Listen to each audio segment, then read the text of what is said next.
ಕಾಂಬ ಬಾಗ್ಲಾಗ್ತೀಯಾ?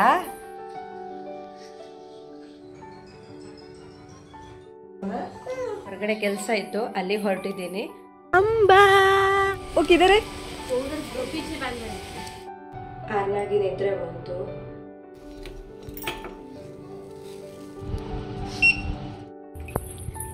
ನಿಂಗೆ ಯಾರು ಹೇಳದ್ದು ನೀರು ಹಾಕ್ಲಿಕ್ಕೆ? ಚೊಲ್ಬೇಡ್ವೋ?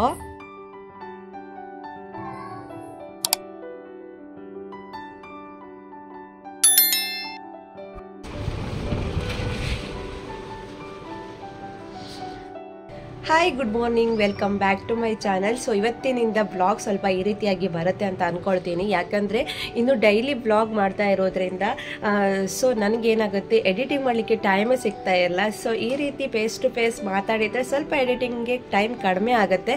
ಸೊ ಹಾಗಾಗಿ ಪ್ರಯತ್ನ ಪಡ್ತಾ ಇದ್ದೀನಿ. ಇವತ್ತಿನಿಂದ ಬ್ಲಾಗ್ ಇದೇ ರೀತಿಯಾಗಿ ಬರುತ್ತೆ. ಸೊ ಇವಾಗ ಬೆಳಿಗ್ಗೆ 6:15 ಆಗ್ತಾ ಇದೆ. ಸೊ ನಿನ್ನೆ ಅಷ್ಟೇ ನಾನು ಗಾರ್ಡನ್ ಎಲ್ಲ ಕ್ಲೀನ್ ಮಾಡಿದ್ದೆ. ಇದಕ್ಕೆ ಮಣ್ಣನ್ನು ಆರ್ಡರ್ ಮಾಡಿದ್ದೆ ಮೀಶೋದಲ್ಲಿ. ಸೊ ಇನ್ನೊಂದು 4 ಡೇಸಲ್ಲಿ ಬರುತ್ತೆ. ಸೊ ಈ ರೀತಿಯಾಗಿದೆ ಇವಾಗ. ಸೊ ಇವತ್ತು ಟಿಫಿನ್ ಬಾಕ್ಸ್ ಕೂಡ ಬೆಳಿಗ್ಗೆ ಬೇಗ ಎದ್ದು ರೆಡಿ ಮಾಡಿದ್ದೆ, ಆದರೆ ಯಾವುದೇ ವಿಡಿಯೋ ಕೂಡ ಮಾಡಿರಲಿಲ್ಲ.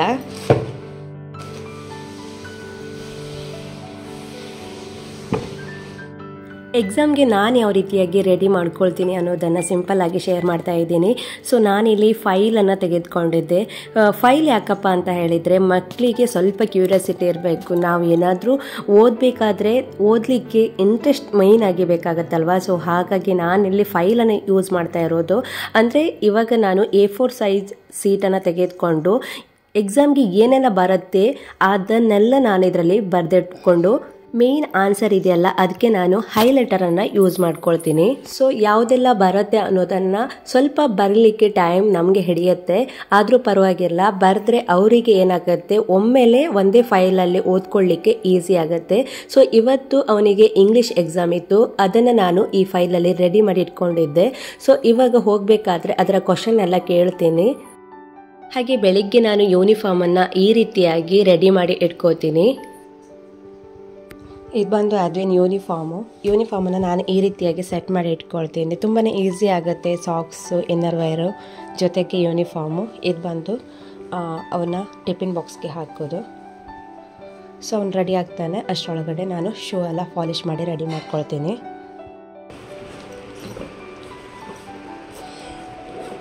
Hi Advin, good morning. Are you exciting? Exam ಅಲ್ಲ ಇವತ್ತು. ಬೆಳಿಗ್ಗೆ ಬೇಗ ಅಂದರೆ 7:15ಗೆ ಬಸ್ ಬರುತ್ತೆ, ಅಷ್ಟರೊಳಗಡೆ ಅವನು ರೆಡಿಯಾಗಿ ಹೋಗಬೇಕು. ಇವತ್ತು 6:45ಗೆ ಎದ್ದಿದ್ದ. ಡೈಲಿ ಅವನು 6:30ಗೆ ಹೇಳ್ತಾರೆ. ಇವತ್ತು ಸ್ವಲ್ಪ ಲೇಟ್ ಆಯಿತು, ಯಾಕಂದರೆ ನಾನು ಇವತ್ತು ವಿಡಿಯೋ ಕೂಡ ಸ್ಟಾರ್ಟ್ ಮಾಡಿದೆ. ಅವನನ್ನು ಏಳಿಸ್ಲಿಕ್ಕೂ ಕೂಡ ಹೋಗಿರಲಿಲ್ಲ. ಆಲ್ರೆಡಿ ಅವನು ಎಕ್ಸಾಮ್ಗೆಲ್ಲ ಪ್ರಿಪೇರ್ ಆಗಿದ್ದ. ಹೋಗಬೇಕಾದ್ರೆ ಒಮ್ಮೆ ಅವನಿಗೆ ಕ್ವಶನ್ ಕೇಳ್ತೀನಿ. ಇನ್ನು ರೆಡಿಯೆಲ್ಲ ಆದಮೇಲೆ ದೇವರಿಗೆ ಕೈ ಮುಗಿದು ಇವಾಗ ಅವನ್ನ ಕಳಿಸ್ಕೊಟ್ಟು ಬರ್ತೀನಿ. ಆರ್ನ ಅವಾಗಲೇ ಮಲಗಿದ್ಲು, ಅವಳನ್ನು ಬಿಟ್ಟೇ ಹೋಗ್ತೀನಿ. ಯಾಕಂದರೆ ಅವಳಿಗೆ ಇವಾಗ ಅಭ್ಯಾಸ ಆಗಿಬಿಟ್ಟಿದೆ. ಸೊ ಹಾಗಾಗಿ ಅವಳು ಮನೆಯಲ್ಲೇ ಇರ್ತಾಳೆ. ನಿದ್ರೆ ಬಂದರೂ ಕೂಡ ಎದ್ದು ಕೂತ್ಕೊಂಡಿರ್ತಾಳೆ.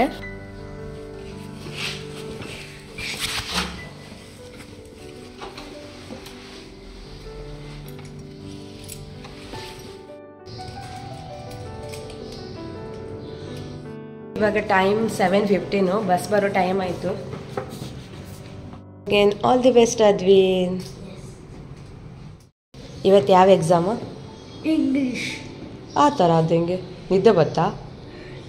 ಚಳಿ ಇತ್ತಾ? ಚಳಿಲ್ಲ. ಸ್ಟ್ರಾಂಗಾ? ಓಕೆ, ಚಲೋ.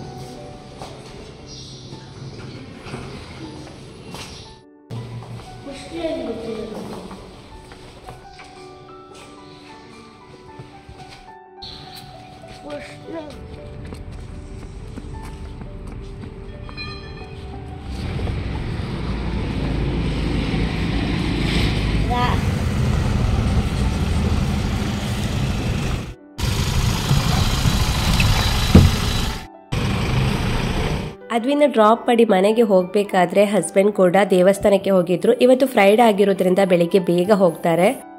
ಕೀ ನನ್ನ ಹತ್ರನೇ ಇದೆ ಅಲ್ವಾ, ಸೊ ಹಾಗಾಗಿ ನಾನು ಬೇಗ ಹೋಗ್ತಾ ಇದ್ದೀನಿ.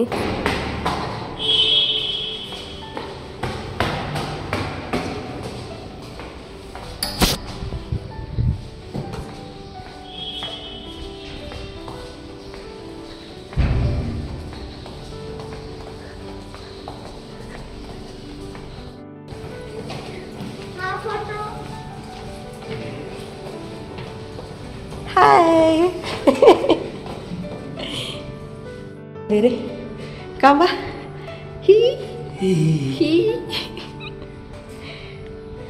ಮಾರ್ನಿಂಗ್ ಒಂಥರ ಹೈ ಸ್ಪೀಡ್ ಇದ್ದಾಗೆ ಇರಬೇಕಾಗತ್ತೆ, ಯಾಕಂದರೆ ತುಂಬಾ ಟೈಮ್ ಸಾಕಾಗೋದೇ ಇಲ್ಲ ಅನ್ನೋ ಅಷ್ಟು. ಬೆಳಿಗ್ಗೆ ಎಷ್ಟೇ ಬೇಗ ಎದ್ದರೂ 9 ಗಂಟೆ ತನಕ ಸ್ವಲ್ಪನೂ ಟೈಮೇ ಸಿಗೋದಿಲ್ಲ. ಅದು ಮಾಡು ಇದು ಮಾಡು ಅಂತ ಹೇಳಿ ಇವಾಗ ಮನೆಗೆ ಬಂದು ಇಡ್ಲಿ ಮಾಡಿಟ್ಟು ಹೋಗಿದ್ನಲ್ವ, ಸೊ ಈಗ ಟೀ ಕೂಡ ಮಾಡ್ತಾ ಇದ್ದೀನಿ.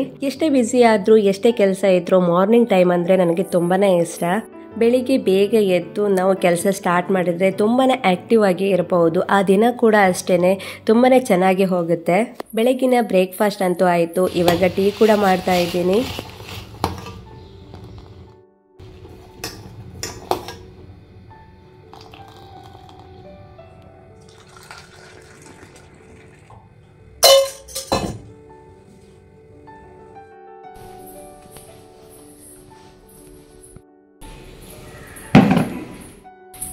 ಬಾಗ್ಲಾಗ್ತೀಯಾ? ನಿನ್ನೆ ಅಷ್ಟೇ ಗಾರ್ಡನ್ ಕ್ಲೀನ್ ಮಾಡಿರುವಂತಹ ಕಸ ಇಲ್ಲೇ ಇತ್ತು, ಅದನ್ನು ಇವಾಗ ಡ್ರೈ ವೇಸ್ಟ್ಗೆ ಹಾಕ್ತಾ ಇದ್ದೀನಿ. ಬ್ರೇಕ್ಫಾಸ್ಟ್ ಎಲ್ಲ ಆದಮೇಲೆ ಮೊದಲನೇ ಕೆಲಸ ಈ ಡ್ರೈ ವೇಸ್ಟು ಮತ್ತು ವೆಟ್ ವೇಸ್ಟು ಎಲ್ಲವನ್ನು ಹೊರಗಡೆ ಇಟ್ಟರೆ ಅವರು ಯಾವಾಗ ಬೇಕಾದರೂ ಬಂದು ತೆಗೆದುಕೊಂಡು ಹೋಗ್ತಾರೆ. ಸೊ ಆಗಲೇ ಹಸ್ಬೆಂಡ್ ಕೂಡ ಹೊರಟ್ರು. ಇವಾಗ ಟೈಮ್ ಆಯಿತು, ಹಾಗೆ ಆರ್ನ ಕೂಡ ಇವಾಗಷ್ಟೇ ಎದ್ಬಿಟ್ಲು. ಟೈಮ್ 8:30, ಆರ್ನ ಇವಾಗ ಎದ್ದಿರೋದಲ್ಲ. ಆರ್ನ ಒಮ್ಮೊಮ್ಮೆ ಬೇಗ ಹೇಳ್ತಾಳೆ, ಒಮ್ಮೊಮ್ಮೆ ಲೇಟಾಗಿ ಹೇಳ್ತಾಳೆ. ಇವತ್ತು ಲೇಟಾಗಿ ಎದ್ಬಿಟ್ಲು. ಸೊ ಎದ್ದ ತಕ್ಷಣ ಮೊದಲಿಗೆ ಬ್ರಷ್ ಮಾಡ್ತಾಳೆ. ಸೊ ಹಾಗೆ ಅವಳಿಗೆ ತಿಂಡಿನೆಲ್ಲ ಕೊಟ್ಬಿಟ್ಟು ನಾನು ಮತ್ತೆ 10 ಗಂಟೆ ಹಾಗೆ ಕ್ಲೀನಿಂಗ್ ರೂಟೀನ್ನ ಸ್ಟಾರ್ಟ್ ಮಾಡ್ಕೊಳ್ತೀನಿ. ಸೊ ಇವಾಗ ಚಳಿಗಾಲ ಆಗಿರೋದ್ರಿಂದ ಸ್ಕಿನ್ ತುಂಬಾ ಡ್ರೈ ಅನಿಸುತ್ತೆ. ಸೊ ಹಾಗೆ ಸೊಕ್ಕಾಗಿ ಕಾಣಿಸುತ್ತೆ. ಏನೇ ಪೌಡರ್ ಹಾಕಿದ್ರು ಸಾಫ್ಟ್ ಆಗಿ ಅನಿಸೋದಿಲ್ಲ. ಸೊ ಹಾಗಾಗಿ ನಾನು ಚಳಿಗಾಲದಲ್ಲಿ ಪ್ರತಿದಿನ ಹಾಲಿನ ಕೆನೆಗೆ ಸ್ವಲ್ಪ ಗಂಧದ ಪೌಡರ್ ಅಂದರೆ ಸ್ಯಾಂಡಲ್ ಪೌಡರನ್ನು ಹಾಕಿ ಮಿಕ್ಸ್ ಮಾಡಿ ಫೇಸ್ಗೆ ಹಚ್ಕೊಳ್ತೀನಿ. ನಂತರ ಪಾತ್ರೆಗಳನ್ನೆಲ್ಲ ಕ್ಲೀನ್ ಮಾಡ್ಕೋತೀನಿ. ಪ್ರತಿದಿನ ಗಂಧದ ಪೌಡರನ್ನು ಹಾಲಿನ ಕೆನೆಯಲ್ಲಿ ಫೇಸ್ಗೆ ಹಚ್ಕೊಳ್ಳೋದ್ರಿಂದ ಸ್ಕಿನ್ ಕೂಡ ಬ್ರೈಟ್ ಆಗುತ್ತೆ, ಹಾಗೆ ಮುಖದಲ್ಲಿ ಯಾವುದೇ ಕಲೆಗಳು ಕೂಡ ಇರೋದಿಲ್ಲ. ಕಿಚನಲ್ಲಿ ಮೇಯ್ನ್ ಕೆಲಸ ಪಾತ್ರೆ ಕ್ಲೀನ್ ಮಾಡೋದು. ಬೆಳಿಗ್ಗೆ ಎದ್ದ ತಕ್ಷಣ ಸ್ಟಾರ್ಟ್ ಆಗುತ್ತೆ ಕುಕ್ಕಿಂಗ್ ಮಾಡಲಿಕ್ಕೆ. ನಂತರ 10 ಗಂಟೆಗೆ ಒಂದ್ಸಲ ಪಾತ್ರೆ ವಾಶ್ ಮಾಡಿದರೆ, ಮತ್ತೆ ಅಡುಗೆ ಮಾಡಿ ಮಧ್ಯಾಹ್ನ ಒಂದ್ಸಲ ವಾಶ್ ಮಾಡಿದರೆ, ನೆಕ್ಸ್ಟ್ 4 ಗಂಟೆ ಹಾಗೆ ಏನಾದರೂ ಸ್ನ್ಯಾಕ್ಸ್ ಮಾಡಿದಾಗ ವಾಶ್ ಮಾಡಿದರೆ, ಮತ್ತೆ ಸಾಯಂಕಾಲ ಕೂಡ ಕ್ಲೀನಿಂಗ್ ಪ್ರತಿದಿನ ಕ್ಲೀನಿಂಗಲ್ಲೇ ತುಂಬಾ ಟೈಮ್ ಆಗುತ್ತೆ. ಸೊ ಕ್ಲೀನಿಂಗ್ ಆಗ್ತಿರ್ಬೇಕಾದ್ರೆ ಫೇಸ್ಗೆ ಏನಾದರೂ ಹಚ್ಕೊಂಡ್ರೆ ಡ್ರೈ ಆಗಿಬಿಡುತ್ತೆ. ನಂತರ ಸ್ಕ್ರಬ್ ಮಾಡಿಕೊಂಡ್ರೆ ಚೆನ್ನಾಗಿರುತ್ತೆ. ಸೊ ಹಾಗಾಗಿ ಈ ಟೈಮಲ್ಲಿ ನಾನು ಸ್ಕಿನ್ ಕೇರನ್ನು ಮಾಡ್ಕೋತೀನಿ. ಬೆಳಿಗ್ಗೆ ಬ್ರೇಕ್ಫಾಸ್ಟ್ ಆದಮೇಲೆ ಒಮ್ಮೆ ಕಿಚನ್ನ ಕ್ಲೀನ್ ಮಾಡಿಕೊಂಡ್ರೆ ಮತ್ತೆ ನಾನು ಬರೋದು ಲಂಚ್ ಪ್ರಿಪೇರ್ ಮಾಡಲಿಕ್ಕೆ.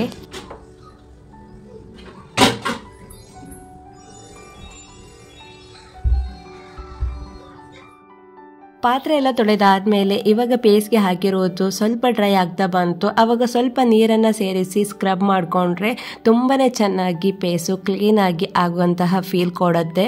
ಸೊ ನಂತರ ನಾನು ಬಾತ್ರೂಮಲ್ಲಿ ಪೇಸನ್ನು ವಾಶ್ ಮಾಡ್ಕೊಂಡು ಬಂದೆ. ತುಂಬಾ ಚೆನ್ನಾಗಿರುತ್ತೆ ಪೇಸ್ ಅಂತೂ, ತುಂಬಾ ಸಾಫ್ಟಾಗಿ. ಒಮ್ಮೆ ಇದನ್ನು ನೀವೇನಾದರೂ ಸ್ಕ್ರಬ್ ಮಾಡಿಕೊಂಡ್ರೆ ಪದೇ ಪದೇ ಇದೇ ರೀತಿ ಪೇಸ್ ಪ್ಯಾಕನ್ನು ಪೇಸ್ಗೆ ಹಚ್ಚಬೇಕು ಅನ್ನೋ ಫೀಲ್ ಕೊಡುತ್ತೆ.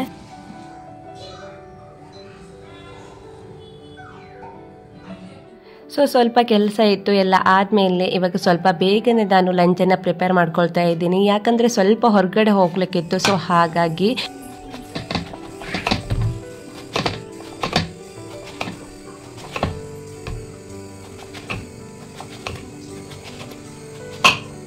ಅದರೊಳಗಡೆ ಇಷ್ಟು ದೊಡ್ಡ ಬೀಜ ಇರುತ್ತೆ, ಅಂದರೆ ಸೈಡಿಂದ ತೆಗೆದಾಗ. ಆದರೂ ಕೂಡ ಇದರಲ್ಲಿ ಮೇಲ್ಗಡೆ ಬೀಜ ಉಳಿದಿರುತ್ತೆ, ಅದನ್ನು ತೆಗೆದುಕೊಳ್ಬೇಕು. ಸೊ ನಂತರ ನಾನು ಈ ಥರ ಸಿಪ್ಪೆಯನ್ನು ತೆಗೆದುಕೊಳ್ತೆ.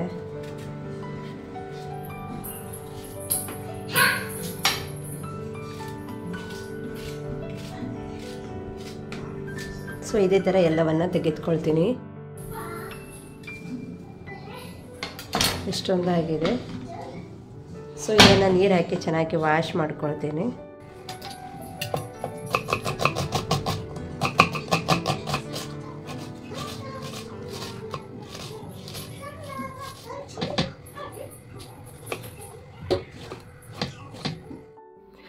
ಇವತ್ತು ನಾನು ಒಂದು ಹೊಸ ಕಡಾಯಿಯನ್ನು ಯೂಸ್ ಮಾಡ್ಕೊಳ್ತಾ ಇದ್ದೀನಿ. ಇದನ್ನು ತಂದು ತುಂಬ ದಿನ ಆಯಿತು, ಆದರೆ ಯೂಸ್ ಮಾಡಿರಲಿಲ್ಲ. ಸೊ ಇವತ್ತು ಸಾಂಬಾರು ಇದರಲ್ಲೇ ಮಾಡೋಣ ಅಂತ ಹೇಳಿ ಮಾಡ್ತಾ ಇದ್ದೀನಿ. ಗುಂಬಳಕಾಯಿಯನ್ನು ಕಟ್ ಮಾಡಿ ಇಟ್ಕೊಂಡಿದ್ದೆ. ಸೊ ಹಾಗೆ ನಾನಿಲ್ಲಿ ಈರುಳ್ಳಿ ಮತ್ತು ಒಂದು ಟೊಮೆಟೊವನ್ನು ಕೂಡ ಕಟ್ ಮಾಡಿ ಇಟ್ಕೊಂಡಿದ್ದೆ.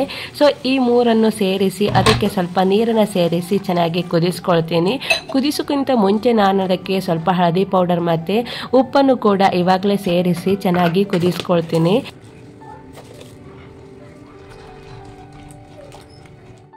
ಇವಾಗ ನಾನು ಮಸಾಲ ರೆಡಿ ಮಾಡ್ಕೊಳ್ತೀನಿ. ಮೊದಲಿಗೆ ಒಂದು ಕಡಾಯಿಗೆ ಸ್ವಲ್ಪ ಎಣ್ಣೆ, ಕಡಲೆಬೇಳೆ, ಉದ್ದಿನಬೇಳೆ, ಜೀರಿಗೆ ಹಾಗೂ ಕೊತ್ತಂಬರಿ ಬೀಜವನ್ನು ಹಾಕಿ ಸ್ವಲ್ಪ ಫ್ರೈ ಮಾಡ್ಕೊಳ್ತೀನಿ.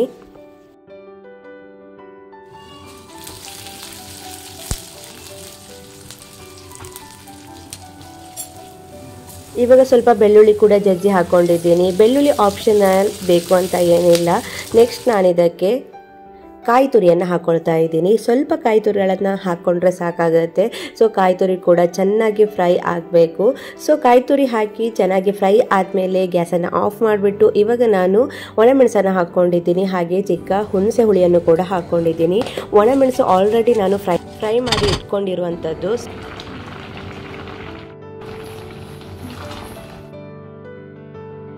ಈ ಕಡೆ ಗುಂಬಳಕಾಯಿ ಕೂಡ ಚೆನ್ನಾಗಿ ಬೇಯ್ತಾ ಇದೆ. ಸೊ ಅದಕ್ಕೆ ಸ್ವಲ್ಪ ಬೆಲ್ಲವನ್ನು ಕೂಡ ಸೇರಿಸ್ತಾ ಇದ್ದೀನಿ. ಬೆಲ್ಲ ಸೇರಿಸಿದಾಗ ಹುಳಿ ತುಂಬ ಚೆನ್ನಾಗಿ ಬರುತ್ತೆ. ಸೊ ಇವಾಗ ಬೆಲ್ಲವನ್ನು ಸೇರಿಸಿ ಸ್ವಲ್ಪ ಹೊತ್ತು ಚೆನ್ನಾಗಿ ಮುಚ್ಚಿಟ್ಟು ಕುದಿಸ್ಕೊಳ್ತೀನಿ. ನಂತರ ನಾನು ಆವಾಗಲೇ ರೆಡಿ ಮಾಡ್ಕೊಂಡಿರುವಂತಹ ಮಸಾಲವನ್ನು ಹಾಕಿ ಮಿಕ್ಸ್ ಮಾಡ್ಕೊಳ್ತೀನಿ.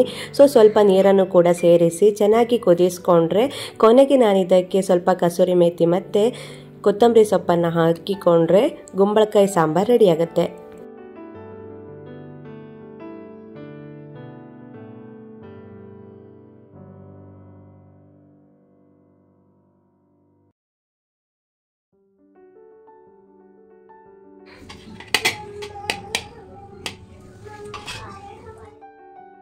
ಸಾಂಬಾರು ಆದ ತಕ್ಷಣ ಊಟ ಕೂಡ ಸ್ವಲ್ಪ ಮಾಡಿದ್ವಿ. ಯಾಕಂದರೆ ಹೊರಗಡೆ ಹೋಗ್ಲಿಕ್ಕಿದೆ ಅಂತ ಹೇಳಿದ್ನಲ್ಲ. ಸೊ ಸ್ವಲ್ಪ ಟೈಮ್ ಕೂಡ ಆಗ್ಬೋದು ಅಂತ ಹೇಳಿ ಇವಾಗ ಸ್ವಲ್ಪ ಊಟ ಕೂಡ ಮಾಡೋಣ. ಆರ್ನಗೂ ಕೂಡ ಊಟ ಮಾಡಿಸಿ ಇವಾಗ ನಾವು ಹೊರಡ್ತೀವಿ.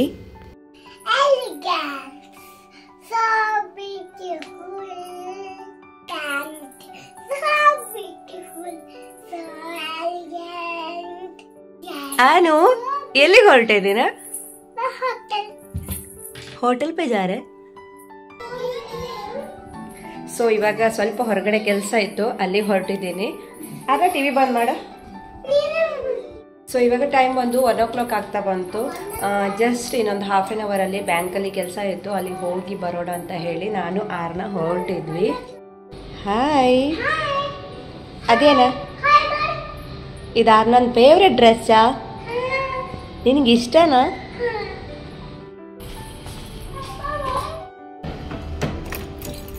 ಮನೆ ಕೇಳ.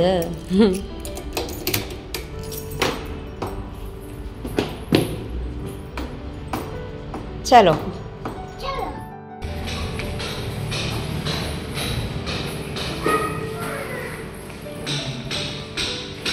ಅಂಬಾ. ಹಾಯ್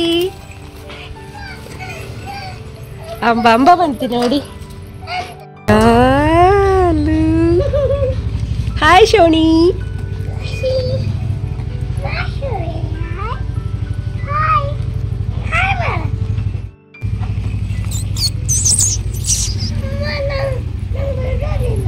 ನಿಂಗೆ ಕೊಡೋದಿಲ್ಲ. ಬಾಯ್ ಬಾಯ್. ಹೋಟೆಲ್ಗೆ ಹೋಗಿ ಅಲ್ಲಿಂದ ಬ್ಯಾಂಕ್ಗೆ ಹೊರಟ್ವಿ. ಹಾಗೆ ದನ ಕೂಡ ನೋಡ್ಕೊಂಡು ಹೋಗೋಣ ಅಂತ ಹೇಳಿ ಅದನ್ನು ಮಾತಾಡಿಸ್ಬಿಟ್ಟು ಇವಾಗ ಬ್ಯಾಂಕ್ ಕಡೆ ಹೊರಟ್ವಿ. ಅಲ್ಲಿಂದ ಕೆಲಸ ಮುಗಿಸಿ ಮತ್ತೆ ಹೋಟೆಲ್ ಕಡೆಗೆ ಬಂದ್ವಿ.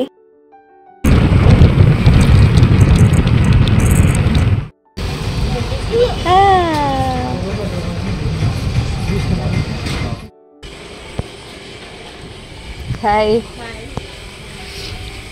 वो किधर है? उधर पीछे बैठ गए अभी साफ करने का है ना। हाँ हाँ उधर बैठ के फिर वहाँ साफ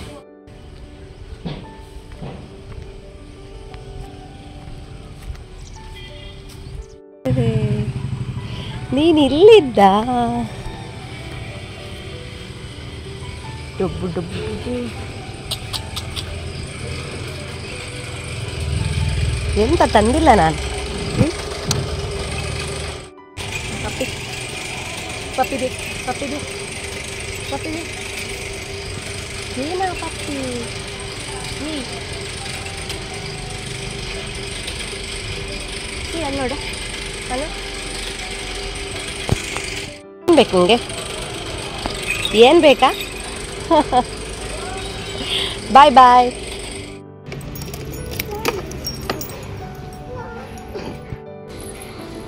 ಎಲ್ಲಿ ಹೊತ್ತೆ ಹತ್ಕೊಂಡ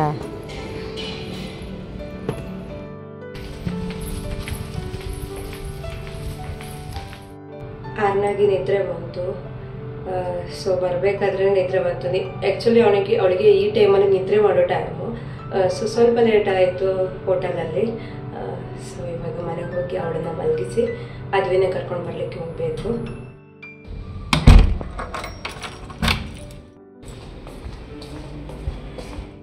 ಟೈಮ್ ಆಯ್ತು ಇವತ್ತು ಲೇಟ್ ಆಯ್ತು ಸ್ವಲ್ಪ 3:05ಕ್ಕೆ ಬಸ್ ಬರುತ್ತೆ 3 ಗಂಟೆ ಇಲ್ಲೇ ಆಯಿತು ಸೊ ಬೇಗ ಹೋಗ್ಬೇಕು ಇವಾಗ ಇದು ಬಂದು ಹೊಸ ಬಿಲ್ಡಿಂಗ್ ಆಗ್ತಾ ಇದೆ ಇಲ್ಲಿ ತುಂಬ ಚೆನ್ನಾಗಿ ಕಾಣಿಸುತ್ತೆ ಇಲ್ಲಿಂದ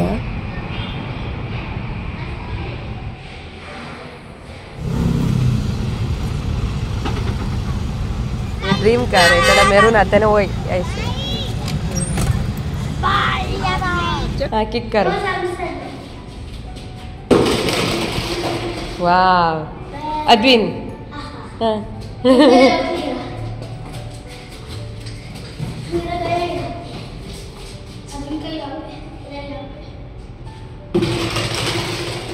नाइस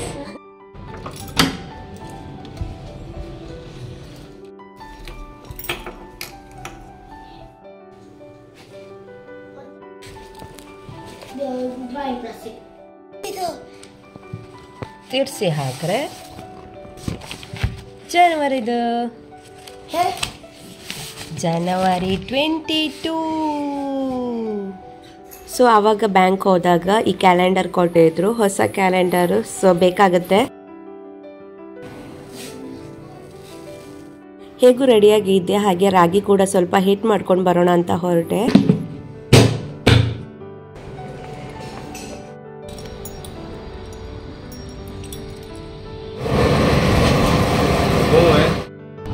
ಹಾಗೆ ಒಂದೆರಡು ಮೆಟೀರಿಯಲ್ ಕೂಡ ಬೇಕಾಗಿತ್ತು ಸೊ ಅದನ್ನು ತೆಗೆದುಕೊಂಡು ಮನೆಗೆ ಬಂದೆ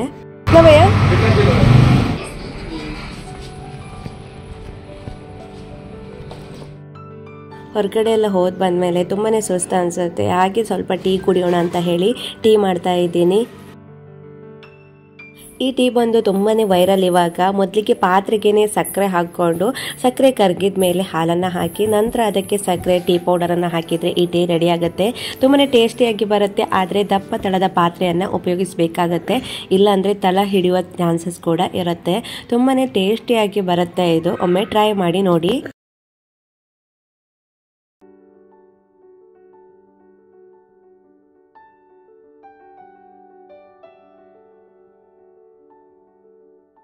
ಹಾಗೆ ಮಕ್ಕಳಿಗೆ ಟರ್ಮರಿಕ್ ಹಾಲನ್ನು ಕೂಡ ಕೊಡ್ತಾ ಇದ್ದೀನಿ ತುಂಬಾ ಶೀತ ಆಗಿತ್ತು ಸೊ ಅವಾಗವಾಗ ಈ ಹಾಲನ್ನು ಕೊಟ್ಟಿದ್ರೆ ಸ್ವಲ್ಪ ಕಡಿಮೆ ಆಗುತ್ತೆ ಸೊ ಹಾಗಾಗಿ ನಾನು ಅವರಿಗೆ ಹಾಲನ್ನು ಕೂಡ ಕೊಟ್ಟು ನಂತರ ನಾನು ಈ ಕಡೆ ಟೀ ಕೂಡ ಕುಡಿತಾ ಇದ್ದೀನಿ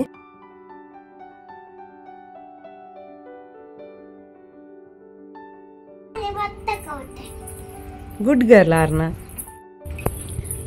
ನಿಂಗೆ ಯಾರು ಹೇಳದ್ದು ನೀರು ಹಾಕ್ಲಿಕ್ಕೆ ಚೊಲ್ಬೇಡ್ವೋ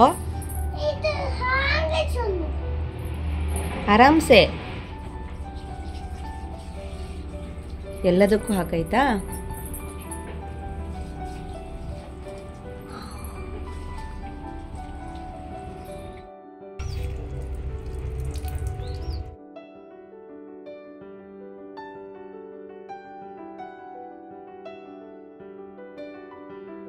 ಸೊ ಹಾಗೆ ನಾನು ಸಾಯಂಕಾಲದ ಊಟಕ್ಕೆ ಇಲ್ಲಿ ರಾಗಿ ಮುದ್ದೆ ಮಾಡ್ತಾ ಇದ್ದೇನೆ. ರಾಗಿ ಮುದ್ದೆ ಕೂಡ ನಾನು ಇದೇ ರೀತಿಯಾಗಿ ಮಾಡೋದು. ಮೊದಲಿಗೆ ನೀರನ್ನು ಕಾಯಿಸಲಿಕ್ಕೆ ಇಟ್ಟು ಸ್ವಲ್ಪ ಉಪ್ಪನ್ನು ಹಾಕಿ ನಂತರ ಸ್ವಲ್ಪ ಪೌಡರನ್ನು ಹಾಕಿಬಿಟ್ಟು ಮಿಕ್ಸ್ ಮಾಡಿ ನೀರು ಕುದಿದ ನಂತರ ನೀರು ನಾವು ಎಷ್ಟು ತೆಗೆದುಕೊಳ್ತೀವಿ ಅಷ್ಟೇ ಪೌಡರನ್ನು ಕೂಡ ಹಾಕಿಬಿಟ್ಟು ಸ್ವಲ್ಪ ಹೊತ್ತಾದಮೇಲೆ ನಂತರ ಅದನ್ನು ಚೆನ್ನಾಗಿ ಮಿಕ್ಸ್ ಮಾಡಬೇಕು. ಆವಾಗ ಈ ರೀತಿಯಾಗಿ ರಾಗಿ ಮುದ್ದೆ ಆಗುತ್ತೆ. ರೆಡಿಮೇಡ್ ಹಿಟ್ಟು ತಂದು ಮಾಡೋದಕ್ಕಿಂತ ನಾವು ಪೌಡರ್ ಮಾಡಿದ ಹಿಟ್ಟು ತುಂಬಾ ಚೆನ್ನಾಗಿ ಬರುತ್ತೆ. ಸೊ ಹಾಗೆ ಫಸ್ಟ್ ಟೈಮ್ ನಾನು ಹಿಟ್ಟನ್ನು ಮಾಡಿಸಿ ಮಾಡ್ತಾ ಇರೋದು. ನನಗಂತೂ ತುಂಬಾ ಇಷ್ಟ ಆಯಿತು. ಇವತ್ತಿನ ಊಟ ಇಷ್ಟೇ, ಯಾಕಂದರೆ ನೈಟ್ ಜಾಸ್ತಿ ಅನ್ನ ತಿನ್ನೋದಿಲ್ಲ. ಸೊ ಹಾಗಾಗಿ ನಾನು ಚಪಾತಿ, ರೋಟಿ, ಬಾಜ್ರಿ ಹಾಗೆ ರಾಗಿ ಮುದ್ದೆ ಕೂಡ ಮಾಡ್ತೀನಿ. ಸೊ ರಾಗಿ ಮುದ್ದೆ ಕೂಡ ಇವತ್ತಿನ ಊಟಕ್ಕೆ ಸಾಂಬಾರು ಕೂಡ ಆಲ್ರೆಡಿ ಇರೋದ್ರಿಂದ ಮತ್ತೆ ಏನು ಮಾಡಿರಲಿಲ್ಲ. ಸೊ ರಾಗಿ ಮುದ್ದೆ ಜೊತೆ ಕುಂಬಳಕಾಯಿ ಸಾಂಬಾರು ಕೂಡ ಸರ್ವ್ ಮಾಡ್ತಾ ಇದ್ದೀನಿ. ಇವತ್ತಿನ ಡಿನ್ನರ್ ರೆಸಿಪಿ ಇದಾಗಿತ್ತು. ಸೊ ಇವತ್ತಿನ ಬ್ಲಾಗ್ ನೋಡಿದ್ರಲ್ಲ. ಇವತ್ತಿನ ಬ್ಲಾಗ್ ನಿಮ್ಗೆ ಏನಾದರೂ ಇಷ್ಟವಾದರೆ ಪ್ಲೀಸ್ ಲೈಕ್ ಮಾಡಿ. ನಿಮ್ಮ ಅನಿಸಿಕೆ ಅಭಿಪ್ರಾಯವನ್ನು ದಯವಿಟ್ಟು ಕಾಮೆಂಟ್ ಬಾಕ್ಸಲ್ಲಿ ತಿಳಿಸಿ ಅಂತ ಹೇಳ್ತಾ ನಾಳಿನ ವಿಡಿಯೋದಲ್ಲಿ ಮತ್ತೆ ಸಿಗೋಣ. Bye bye. Thanks for watching.